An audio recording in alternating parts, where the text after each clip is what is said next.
ఇత్తడి సర్పము. ఇత్తడి అంటే తీర్పు.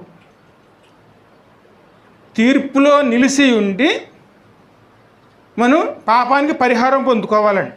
ఇత్తడి అంటే తీర్పు, ఇత్తడి సర్పం అంటే మనలో ఉన్న పాపం అండి.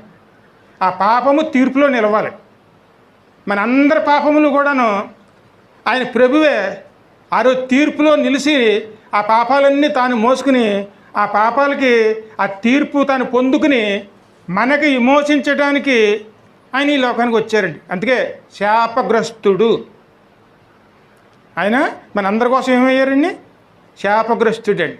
ఇత్తడి సర్పం మీద ఉన్నటువంటి సర్పాన్ని ఎవరైతే చూస్తారో వారు ఖచ్చితంగాను అసలు జీవిస్తారని ఉందండి.